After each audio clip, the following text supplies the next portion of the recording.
Bonjour à toutes et à tous. Aujourd'hui, on s'attaque à un gros morceau du programme de NSI, deux structures de données qui sont vraiment partout et qui, surtout, adorent tomber au bac. Les piles et les fils. Allez, on se lance. Pour bien démarrer, une petite question qu'on s'est tous déjà posée. Quand on fait une bêtise sur un éditeur de texte et qu'on fait CTRL plus Z, comment l'ordinateur sait exactement quelle était la toute dernière action à annuler? Ça paraît un peu magique, non? Eh bien, pas du tout. La réponse est purement logique et elle se cache dans une des structures qu'on va voir aujourd'hui. Et ce n'est vraiment pas qu'un concept abstrait pour les cours. Non, loin de là. En fait, les piles et les fils sont au cœur de ce qu'on fait tous les jours sur nos machines. Le bouton page précédente du navigateur, la liste des documents qui attendent d'être imprimés, ou même, plus technique, la manière dont un programme se souvient de la cascade de fonctions qu'il a appelées, tout ça c'est géré par des piles ou des fils. Alors, voilà notre plan de vol pour aujourd'hui. On va commencer par bien comprendre pourquoi ces structures sont si importantes. Ensuite, on va plonger dans le monde de la pile avec son fameux principe LIFO. Juste après, on fera la même chose pour la file et son principe FIFO. Et pour être certain que tout est bien en place, on finira par un grand bilan comparatif. C'est parti pour notre première structure, la pile. S'il y a une chose à graver dans sa mémoire, c'est son principe de fonctionnement, LIFO. Ça veut dire last in, first out. En bon français, le dernier élément qui est entré sera obligatoirement, et j'insiste bien, obligatoirement, le premier à sortir. Bon, la définition formelle, c'est celle-ci. Une pile, c'est une collection d'éléments où tout se passe au même endroit. L'ajout comme le retrait. Et cet unique point d'accès, on l'appelle le sommet. C'est justement cette contrainte d'un seul point d'accès qui force cette logique du dernier arrivé, premier sorti. L'analogie qui marche à tous les coups, c'est la pile d'assiettes. C'est simple, c'est visuel. Quand on fait la vaisselle, on pose les assiettes les unes sur les autres. Et pour en prendre une, on est bien obligé de prendre celle qui est tout en haut, c'est-à-dire la dernière qu'on a posée. Essayer de prendre celle du milieu, c'est la catastrophe assurée. L'opération pour ajouter un élément, ça s'appelle empiler. En anglais, on dit push. C'est tout simple. On a notre pile, on prend un nouvel élément et on le pose délicatement au sommet. Cet élément devient alors le nouveau sommet de la pile. Et l'opération inverse, c'est dépiler, ou pop. On enlève l'élément qui est tout en haut, au sommet. Et hop, l'élément qui était juste en dessous prend sa place et devient le nouveau sommet accessible. C'est exactement comme ça que fonctionne le CTRL plus Z. Chaque action est empilée, et quand on fait annuler, on dépile la dernière action effectuée. Simple, non? Et la super bonne nouvelle, c'est qu'en Python, les listes sont naturellement conçues pour ça. La méthode append ajoute un élément à la fin de la liste qui joue le rôle de notre sommet, et la méthode pop, sans rien mettre entre les parenthèses, retire justement ce dernier élément.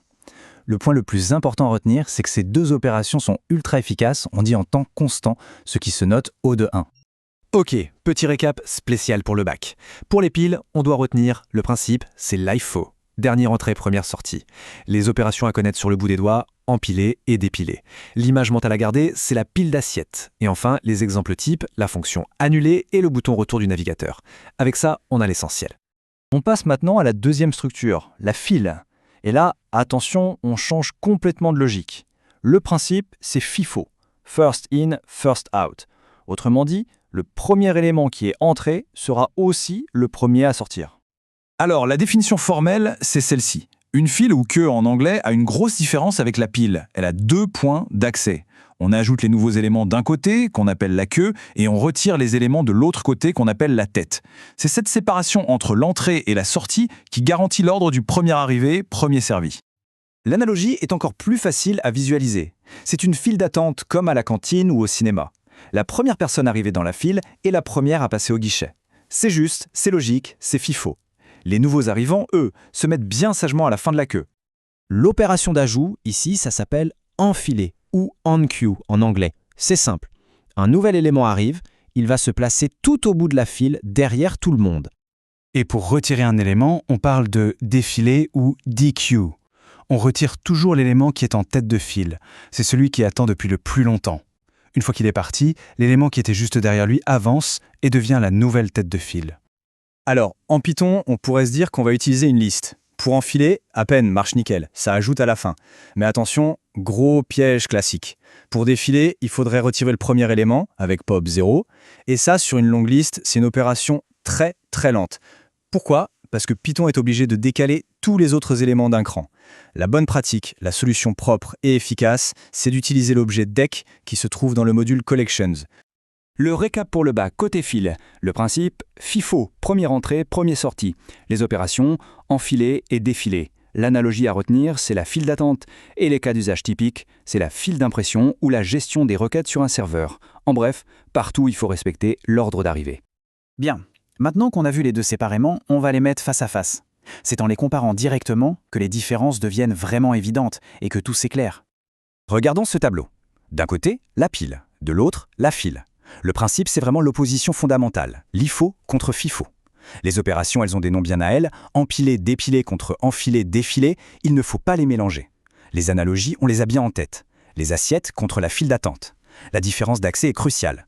Un seul point pour la pile, le sommet, contre 2 pour la file, la tête et la queue. Et enfin, les exemples concrets.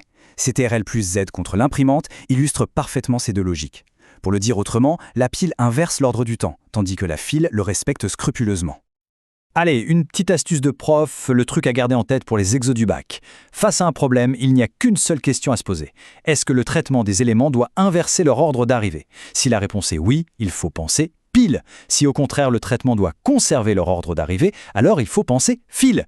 C'est vraiment la question clé qui débloque la situation, que ce soit à l'écrit ou à l'épreuve pratique. Et voilà, les bases solides sont posées. Tout se résume vraiment à cette unique question d'ordre. Une fois qu'on a compris si le problème demande de conserver ou d'inverser la chronologie, le choix de la bonne structure devient une évidence. Et pour terminer, une petite question pour aller plus loin, un exercice de style qu'on retrouve parfois dans des sujets un peu plus corsés.